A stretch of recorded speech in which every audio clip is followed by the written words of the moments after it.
Seigneur, nous voulons te rendre honneur et gloire. Nous voulons te bénir pour nos vies. Merci pour ce culte merveilleux que tu permets. Merci de permettre que nous puissions venir nous abreuver à ta source. Cette source intarissable à laquelle, Seigneur, tu nous nourris. Tu nous donnes de te connaître davantage et de nous enraciner à toi. Seigneur, je prie que tu prennes le total contrôle de ce moment. Que tout ce qui sera dit en ce soir soit inspiré par ton esprit. Seigneur, voici ton peuple. Ils ne sont pas venus pour rencontrer un homme, pour écouter un homme. Ils sont venus pour écouter ta parole. Et je prie que ton esprit prenne le total contrôle et que nous soyons encore enseignants ce soir et fortifiés dans le nom puissant de Jésus. Alléluia. Amen. Que Dieu te bénisse. Bien-aimé, tu peux t'asseoir dans la présence de Dieu. On va lire 2 versets pour introduire le thème d'aujourd'hui, à savoir Galates 6, le verset 9. Amen. Galates 6, verset 9. Ne nous lassons pas de faire le bien, car nous moissonnerons au temps convenable si nous ne relâchons pas. Amen. Hébreux 6, verset 11 à 12. Nous désirons que chacun de vous montre le même zèle pour conserver jusqu'à la fin une pleine espérance, en sorte que vous ne vous relâchiez point et que vous imitiez ceux qui, par la foi et la persévérance, héritent des promesses. Amen. Bien-aimés, dans les 2 versets qu'on vient de lire, il y a un thème qui revient, c'est le mot relâcher. Et la Bible dit, si vous ne vous relâchez pas. Amen. C'est ce que la Bible nous dit en Galates 6, le verset 9. Donc la Bible dit, si on moissonne et qu'on ne se relâche pas, on va entrer dans nos grâces. Amen. On va obtenir ce que Dieu nous a promis. Alléluia. Donc ici, nous abordons, disons, ce thème-là aujourd'hui, c'est-à-dire le fait de ne pas relâcher. Parce qu'il y a beaucoup de chrétiens qui viennent à Jésus et qui ont cette mentalité. C'est-à-dire, on vient à Jésus, on a entendu peut-être la Bible qui nous parle de la prison de Joseph, de la prison au palais. Donc quand on vient à Jésus et puis on se rend compte qu'on est dans la prison, on a tendance à relâcher. On se disait, on vient, aujourd'hui c'est la prison, demain c'est le palais. Mais est-ce que tu sais que de la prison au palais, il y a un cheminement? Et si tu vas en profondeur, tu vas comprendre que Joseph n'est pas tombé directement dans la prison. Il était à la maison d'abord. Il était vendu. Il était esclave chez Potiphar avant d'aller à la prison. Et quand il est parti en prison, il a eu un séjour en prison. Et après maintenant, Dieu a permis qu'il parte au palais. Amen. Et généralement, c'est sur ce parcours que les chrétiens relâchent. C'est pourquoi le thème d'aujourd'hui, c'est le relâchement, un obstacle à nos bénédictions. Alléluia. Regarde ton voisin, dis-lui, ne relâche pas. Demeure ferme. La bénédiction est proche. Alléluia. Maintenant, on va encore prendre nos Bibles. On va lire Nombre 14, le verset 1 à 4. Amen. Toute l'assemblée éleva la voix et poussa des cris. Et le peuple pleura pendant la nuit. Tous les enfants d'Israël murmuraient contre Moïse et Aaron. Et toute l'assemblée leur dit, que ne sommes-nous morts au pays d'Égypte, ou que ne sommes-nous morts dans ce désert? Pourquoi l'Éternel nous fait-il aller dans ce pays où nous tomberons par l'épée, où nos femmes et nos petits-enfants deviendront une proie? Ne vaut-il pas mieux pour nous de retourner en Égypte? Et ils se disent l'un à l'autre, nommons un chef et retournons en Égypte. Amen.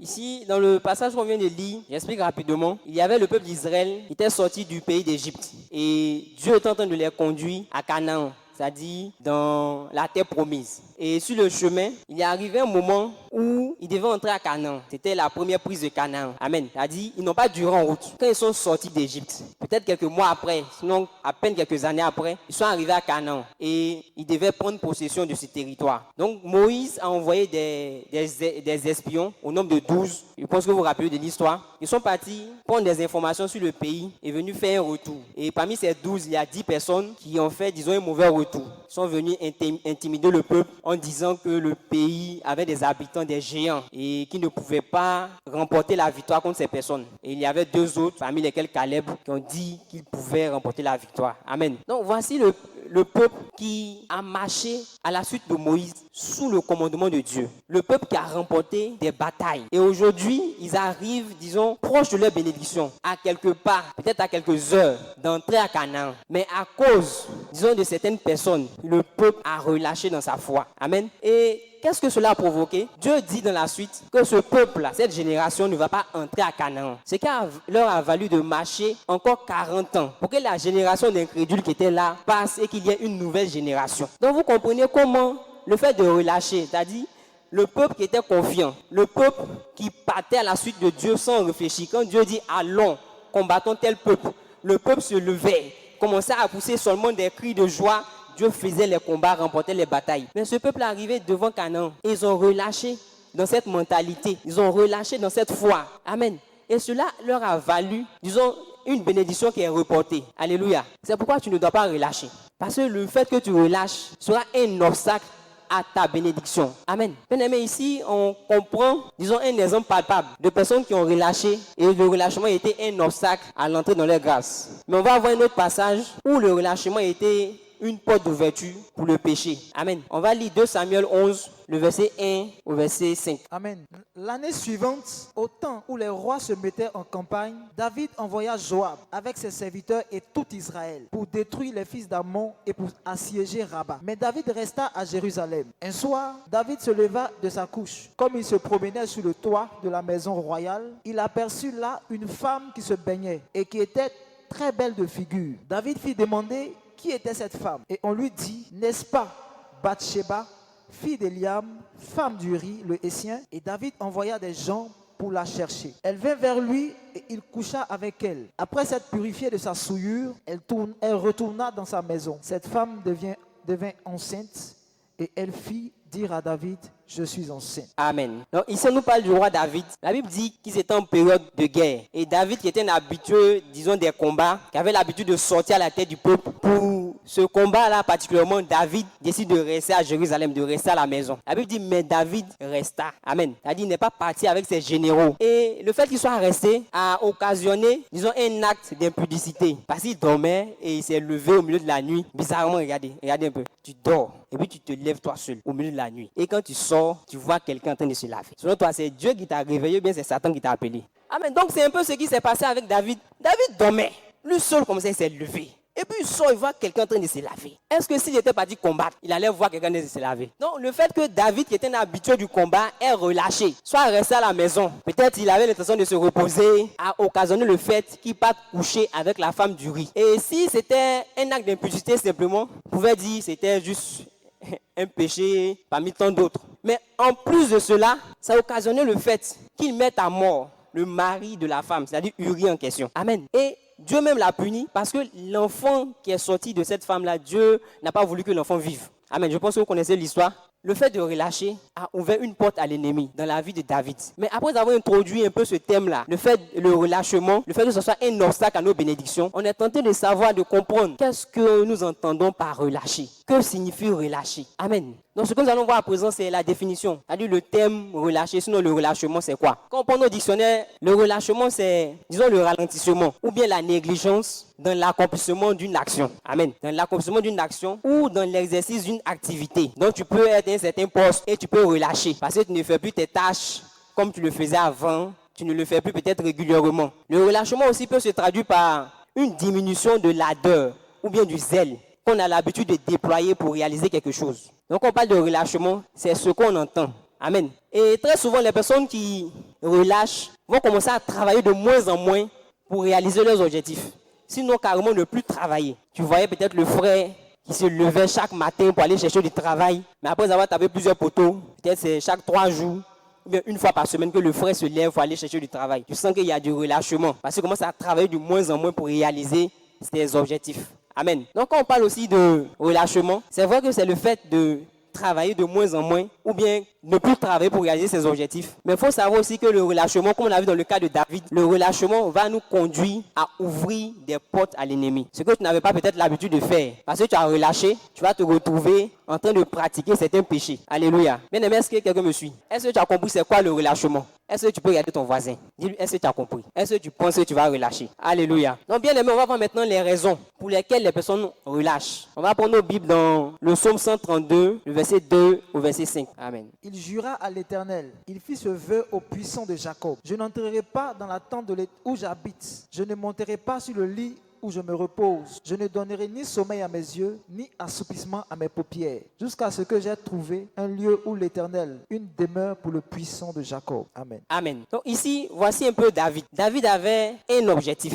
Amen. C'était de construire un temple, c'est-à-dire une demeure pour Dieu, pour l'Éternel. Donc le fait qu'il avait cet objectif en tête, il dit, je ne donnerai ni assoupissement à mes paupières. Et même, il dit même qu'il ne va pas entrer dans sa chambre pour dormir. Parce qu'il avait un objectif à atteindre. Alléluia. Donc bien aimé, très souvent, l'une des raisons pour laquelle les personnes tombent dans le relâchement, c'est l'absence d'objectif.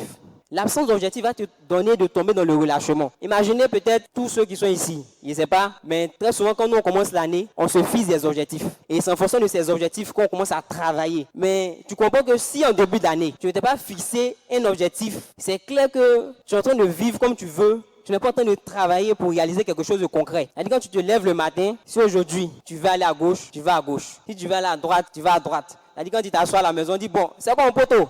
On a un truc là, on va partir un peu à la plage. On va partir s'amuser un peu. Tu dis, oh moi je suis là, même je suis là. Mais c'est parce que tu n'as pas d'objectif. Donc puisque tu n'as pas d'objectif, tu es emporté par tout vent. Si on dit il y a un plein ici, tu dis je suis là. Mais si tu avais un objectif, quand on te dit viens on va faire telle chose, tu sais que ça ne rentre pas dans l'objectif que tu t'étais fixé. Tu vas dire non, je suis occupé. Amen. Et il y a aussi des personnes, en fait peut-être tu peux avoir des objectifs, mais ce ne sont pas des objectifs fixes. C'est-à-dire tu peux être là aujourd'hui, tu dis bon, cette année je vais faire finance comptable. Donc tu commences à te former pour être un comptable. Amen. Et après 2 mois, tu dis non. En fait moi-même, je sens que 2 jours je commence à aimer l'informatique. Donc tu laisses la comptabilité, tu commences à te former en informatique. Et peut-être à partir de la fin du premier semestre, tu dis bon, moi-même j'ai l'impression que je suis bon dans la vente. Donc et si je commençais à me former peut-être pour être un bon commercial ou bien un bon marketeur. Donc voici des personnes, puisque tu n'as pas d'objectif fixe, c'est clair que quand tu commences quelque chose, après 2 mois il y a un relâchement. Parce que tu n'as pas d'objectif fixe. Tu es une personne irrésolue. Donc le fait de ne pas avoir un objectif fixe te donne de tomber dans le relâchement. Alléluia. Bien aimé, ceux que tu me suis. Écoutez bien, parce que ce message,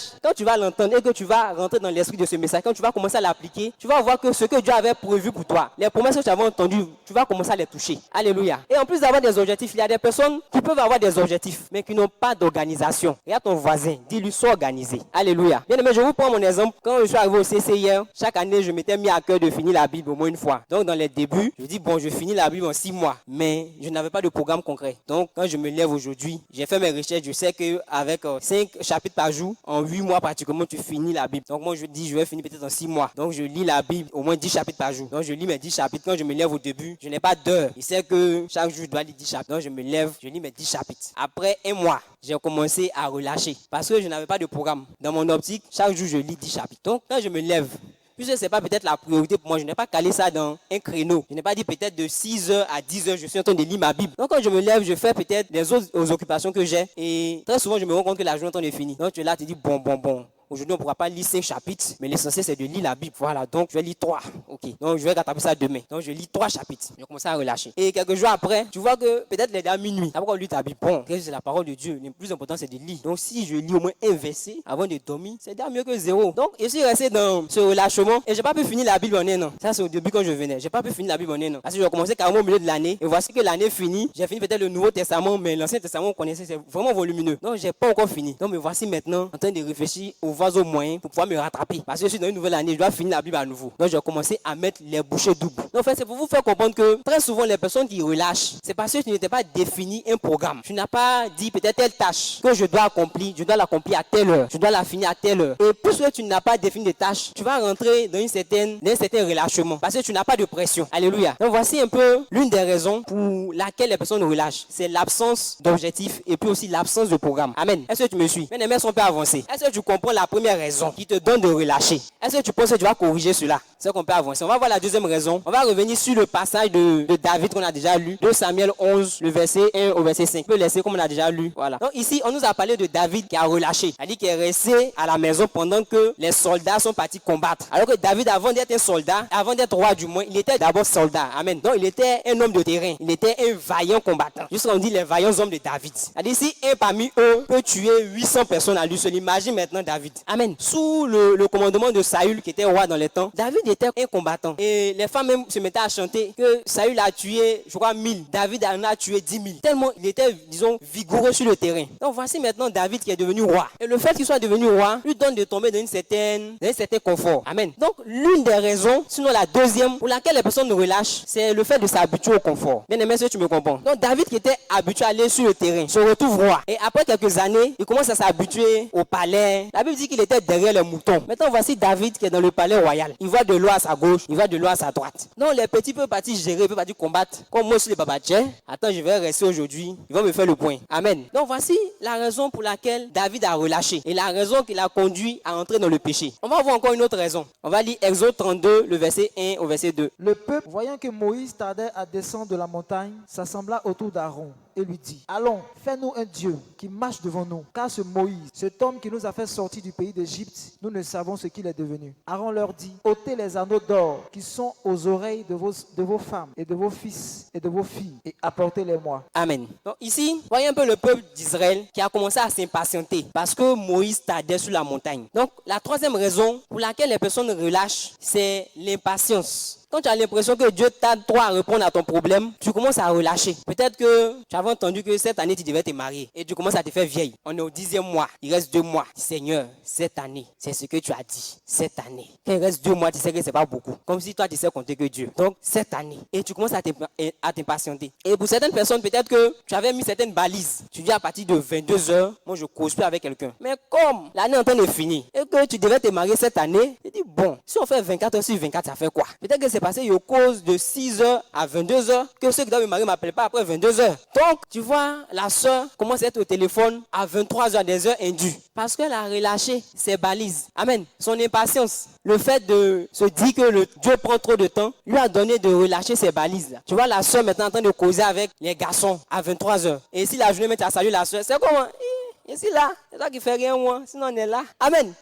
Elle passe à l'offensive. Elle est restée trop en défense. Donc l'année est en train de finir. Amen. Donc voici des personnes qui commencent à relâcher dans leur relation avec Dieu. Il y a d'autres personnes, quand tu venais à Jésus, on t'a dit Jésus est la solution. C'est quelle la vérité? Jésus est la solution. Mais tu viens peut-être dans l'optique d'avoir un travail parce que tu traversais une période de galère. En plus, tu viens à l'église. Aujourd'hui, tu n'as rien eu. Demain, tu n'as rien eu. Ça fait 1 mois, tu es là. Mais on dit Jésus est la solution, non? Mais ça fait 2 mois maintenant. Donc le frère qui était peut-être zélé, qui soulevait toutes les chaises, mais son problème, c'est comment? Le frère commence à relâcher. Puisque la bénédiction qu'il attend, puisqu'il était focalisé sur la bénédiction, il ne reçoit pas cette bénédiction. Donc il commence à relâcher dans sa marche avec Dieu. Amen. La Bible dit, si la prophétie attend là, et le Dieu que nous on suit là, la Bible dit, il fait toutes choses bonnes en son temps. Donc peut-être que son temps n'est pas le temps des hommes, mais ce qu'il a dit là, il le fera. Donc c'est pas la peine de chercher à aider Dieu. Quand il t'écrivait là, il n'y a pas quelqu'un qui l'a aidé. Amen. Donc l'impatience nous donne de relâcher dans notre marche avec Dieu. On va voir une avant-dernière raison. On va lire 2 Rois 19.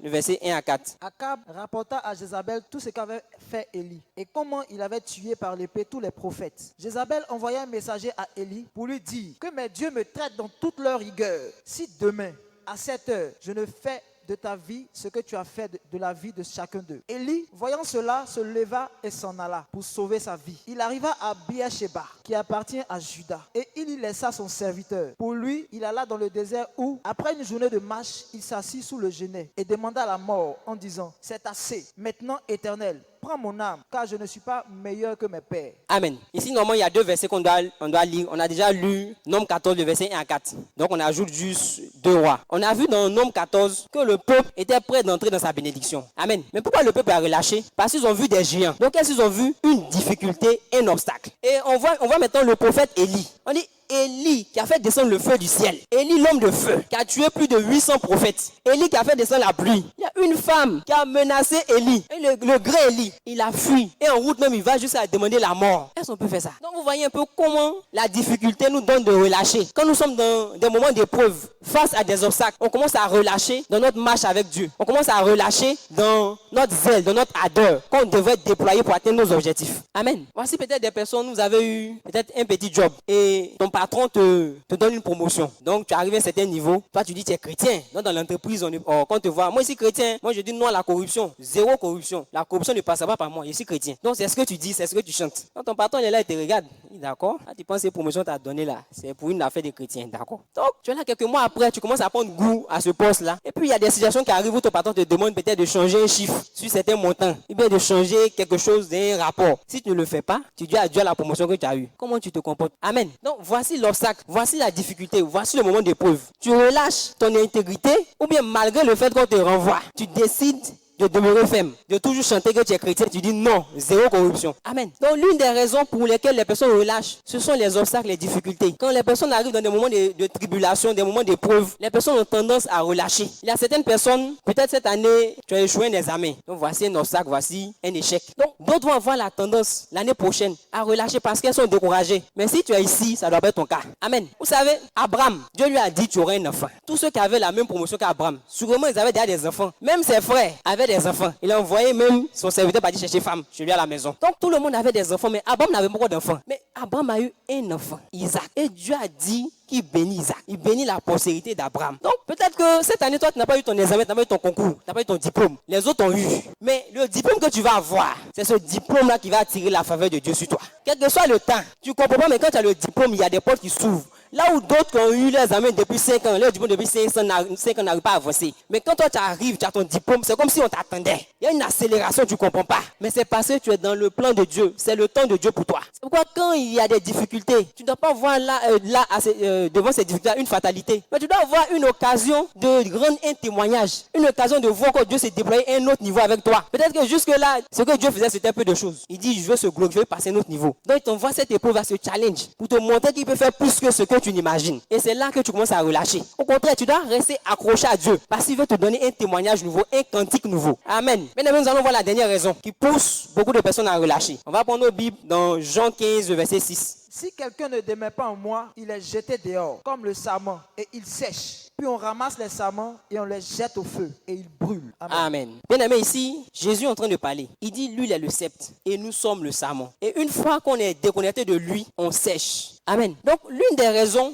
la dernière raison pour laquelle les personnes relâchent, c'est parce qu'elles se déconnectent de la source à laquelle Dieu les a connectés. Peut-être que le fait que tu viennes, c'est pas peut-être même, le fait que tu viennes au CCIR n'est pas un hasard. Le fait que tu sois ici n'est pas un hasard. Si Dieu t'a connecté à cette source, c'est parce qu'il veut t'alimenter au travers de cette source. Donc, une fois que tu te déconnectes, c'est comme si un peu les grossesses prématurées. Tu vois, ta croissance n'est pas encore terminée. Ton alimentation, ta nutrition n'est pas encore terminée. Mais tu décides de te déconnecter. Amen. Bien aimé, papa a l'habitude de dire ici que ce n'est pas en étant loin du feu que tu seras brûlé. Je disais à certaines personnes que, pour ceux qui viennent le dimanche à l'église, c'est compliqué de garder la flamme jusqu'au dimanche prochain. Maintenant, imagine toi, tu bailles un mois. Quand on va te revoir dans 2 mois là, tu es sûr que ta robe sera toujours blanche. On dirait un enfant qui va s'amuser, les pulsions de mots là. Amen. Donc, voici des cas quand Dieu te connecte à une source, te connecte à une église. C'est parce qu'il a mis une certaine grâce dans cette église là pour te maintenir, pour te faire grandir spirituellement. Donc, quand tu te déconnectes de cette église, ou bien de la personne à qui Dieu t'a connecté, c'est comme si tu es en train d'enlever cette grâce là sur toi. Et tu seras en train de sécher comme le sarment. Donc, tu seras en train de relâcher. Parce que le fait que tu sois à l'église, dans cette assemblée-là, il y avait une certaine grâce, une certaine atmosphère qui te maintenait, qui t'empêchait de partir commettre certains péchés. Mais le fait que tu te retires de cette grâce, tu ne comprends pas. Mais 2 jours là, ça commence à regarder à gauche, à droite, à gauche, à droite. Pour voir si les filles d'Abidjan portent toujours les mêmes habits. Alléluia. Bien aimé, est-ce que tu es béni par ce message? Amen. Donc, on vient de voir maintenant les raisons pour lesquelles beaucoup de personnes relâchent, beaucoup de chrétiens relâchent. Et c'est bien important de voir les raisons, mais il faut savoir aussi comment faire pour ne pas relâcher. Alléluia. C'est pourquoi maintenant on va voir comment ne pas relâcher. On va prendre nos Bibles dans Romains 8, le verset 18. J'estime que les souffrances du temps présent ne sauraient être comparées à la gloire à venir qui sera révélée pour nous. Amen. Amen. Bon, avant de lire le psaume 132, on a déjà lu ça, le verset 2 au verset 5. Donc ici, la Bible nous met en évidence deux événements. Amen. Dans le premier Romains 8, verset 18, c'est de savoir que notre objectif, c'est d'aller au ciel. Amen. Parce qu'il dit la gloire du siècle à venir. Et dans le deuxième passage, dans le psaume 132, David avait un objectif terrestre. C'est-à-dire qu'il voulait construire une maison pour Dieu. Donc on voit qu'ici, il y a l'objectif d'aller au ciel et puis il y a l'objectif sur terre. Amen. Donc l'objectif sur terre, ça peut être peut-être tes études. C'est clair que quand tu commences la 6e, tu vas avoir le bac après. Je ne sais pas qui commence 6e pour vouloir finir en 5e. C'est ton cas, la change de mentalité. Alléluia. Donc voici un objectif. Ça peut être l'objectif terrestre. Ça peut être un autre projet. Peut-être que tu as le projet de monter une entreprise. Amen. Donc, ce qui va te donner de ne pas relâcher, c'est de connaître, sinon d'avoir un objectif et d'être focalisé sur cet objectif. Amen. Donc, comme David, tu dois avoir un objectif en tête qui va te donner de ne pas pouvoir dormir. Il y a un serviteur de Dieu qui me racontait un témoignage récemment, parce que lui fait l'informatique. Et il voulait partir se frotter à des personnes qui s'y connaissaient encore mieux. Donc, il arrive et puis voit un groupe de jeunes. Ils ont les yeux rouges. Donc, il essaie de demander, mais il y a quoi que vous avez les yeux rouges comme ça? Il voit les codices, les cafés. Il ne me comprend pas. Il dit non, il y a un ici, là, ça va être 2 semaines, il ne dort pas. Hein? Il dit non, c'est bon. Faites votre informatique là. Nous, on va se débrouiller ici. Amen. Parce qu'il savait où il voulait partir. Amen. Ces personnes savaient où elles voulaient partir.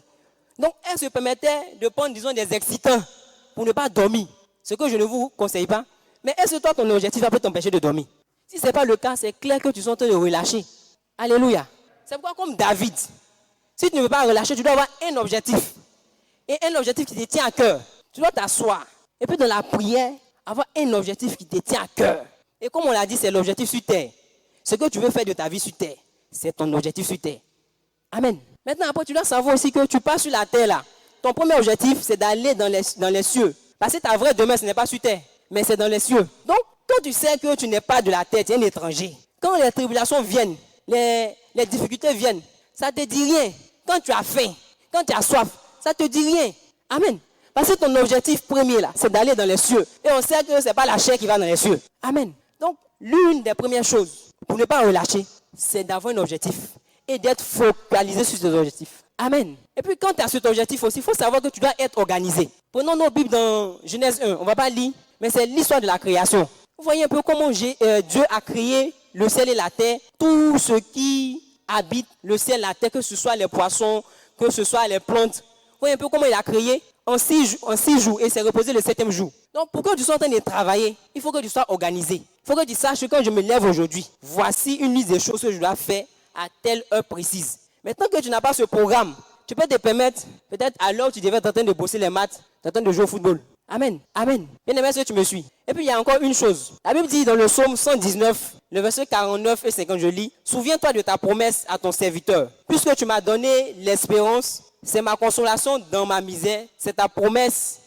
me rend la vie. Alléluia. Bien aimé, qu'est-ce que Dieu t'a promis? Quelle est la promesse que Dieu t'a dite? Qu'est-ce que Dieu a dit sur ta vie? Pendant que tu priais, ou bien par le canal d'un homme de Dieu. David dit ici, c'est ta promesse qui me rend la vie. Donc il peut arriver d'un moment où tu es tenté de relâcher. Mais quand tu te rappelles que Dieu a dit, toi, tu es peut-être la personne qui va révolutionner le domaine peut-être de l'informatique en Côte d'Ivoire. Donc quand tu es là comme ça, puis tu commences à dormir. Tu dis, non, je dois révolutionner le domaine de l'informatique en Côte d'Ivoire. Donc je ne peux pas m'amuser à dormir. Amen. Donc si tu n'as pas accroché à ces promesses, c'est clair qu'arrivé au moment donné de ta vie, il peut y avoir des tribulations. Tu peux oublier même ce que tu es, ce que Dieu dit que tu es. Tu peux commencer à penser que tu es ce que le monde dit que tu es. Alléluia. Alors que tu dois savoir que la vérité, ce n'est pas ce que les hommes disent de toi, mais la vérité, c'est ce que Dieu dit que tu es. Donc la réalité n'est pas ce que tu vis, mais la vérité, c'est ce que Dieu dit que tu es. Tu es un champignon, peut-être que tu passes dans des moments difficiles. Ça ne doit pas te faire penser que tu es misérable, mais ça ne doit pas te faire penser que tu ne peux rien réaliser. Si Dieu t'a dit quelque chose, tu dois croire que ce que sa bouche dit, sa main l'accomplit. Donc quand tu as cette mentalité, tu as accroché à ce que Dieu te dit, tu es capable de ne pas pouvoir dormir. Il dit à Habakkuk, je vais passer te parler. Il dit, reste à ton poste. Est-ce qu'Habakkuk peut dormir? Il monte la garde. Il dit, Seigneur,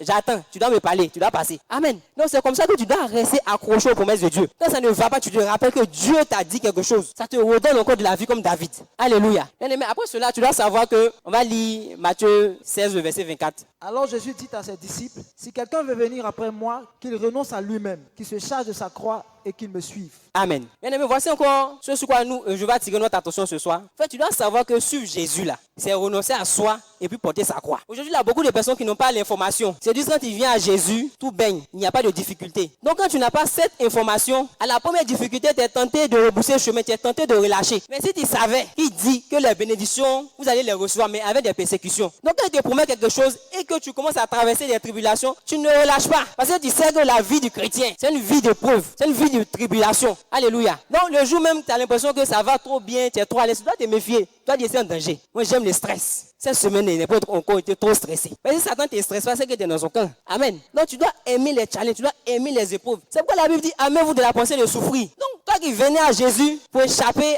à certains problèmes, frère, on va penser que chez nous ici, là, il n'y a pas d'épreuve, il n'y a pas de challenge. Alléluia. Donc si tu as cette information, quand les difficultés viendront, ça ne va pas te décourager, ça ne va pas te donner de relâcher. Parce que tu sais que c'est le quotidien du chrétien. Amen. Maintenant, on va voir maintenant la dernière raison, la dernière méthode pour ne pas relâcher. On va lire Matthieu 26, le verset 41. Veillez et priez, afin que vous ne tombiez pas dans la tentation. L'esprit est bien disposé, mais la chair est faible. Amen.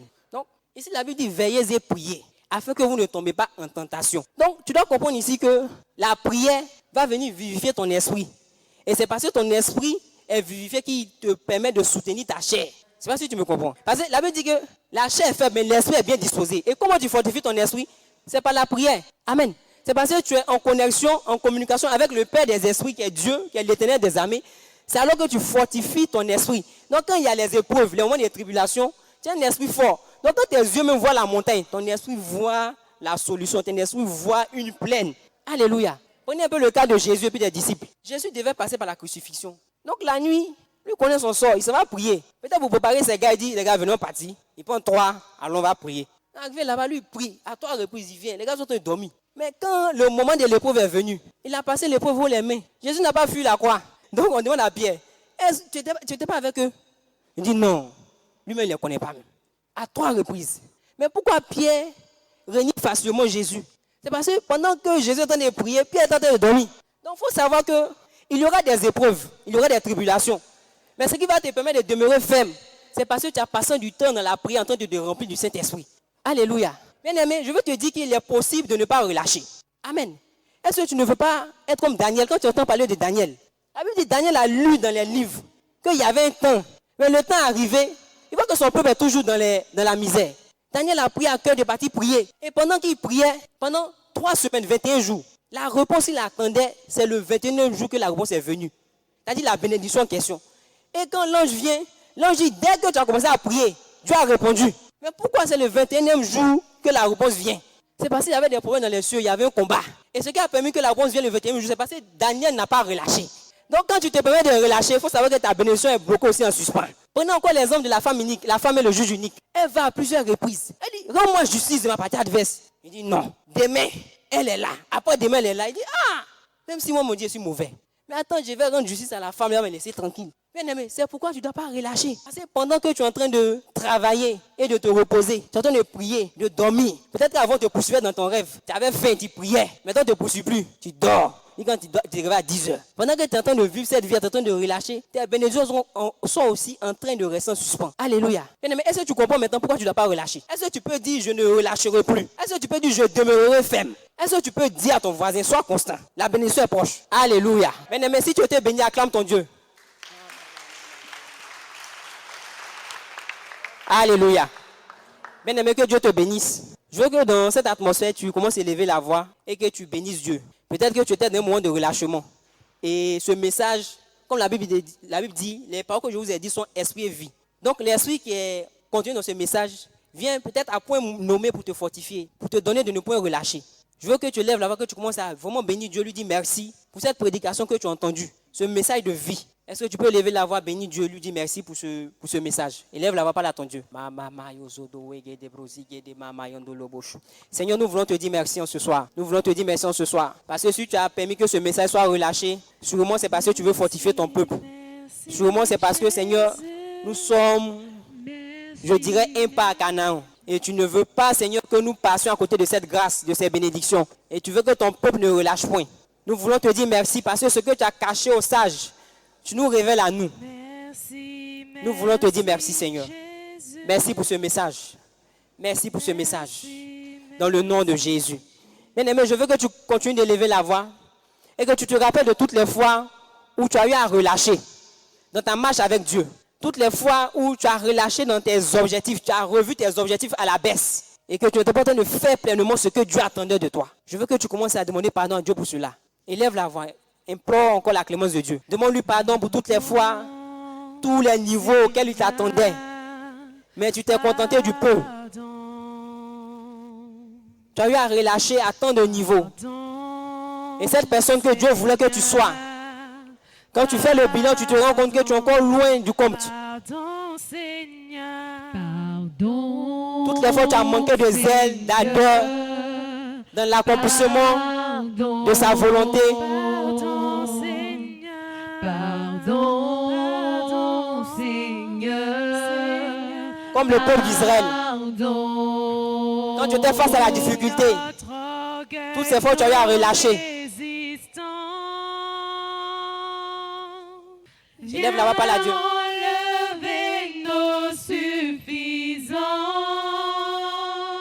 et chasser cette arrogance et chasser notre âme. Implore ton Dieu, implore ton Dieu. Oh, relève-nous. Oh, relève-nous. Nous sommes tombés si bas. Relève-nous.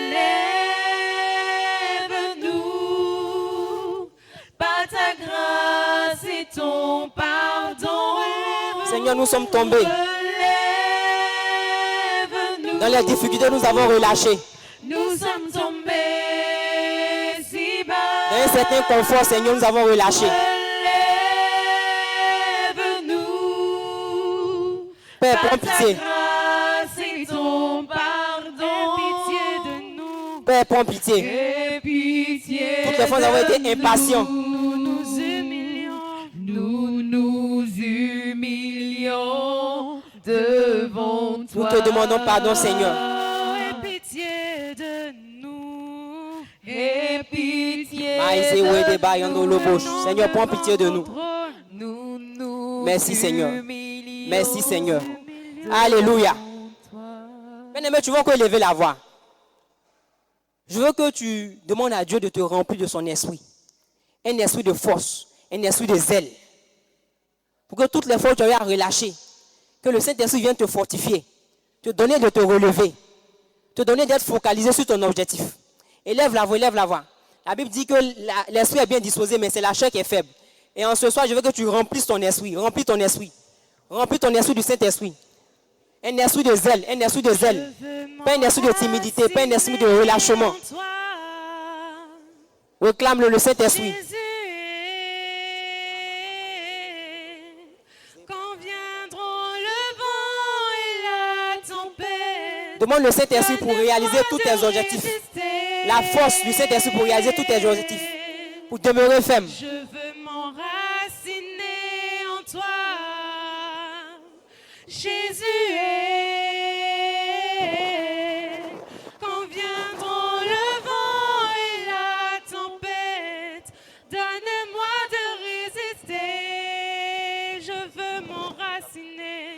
Je veux m'enraciner en toi. Jésus, Jésus est. Quand viendront le vent et la tempête, donne-moi de résister. Je veux m'enraciner en toi. Je veux m'enraciner en toi. Demeurer en toi. Jésus est. Quand viendront le vent et la tempête, donne-moi de résister. Je veux m'enraciner en toi. Je veux m'enraciner en toi. Jésus est. Quand viendront le vent et la tempête, donne-moi de résister. Je veux m'enraciner en toi. Jésus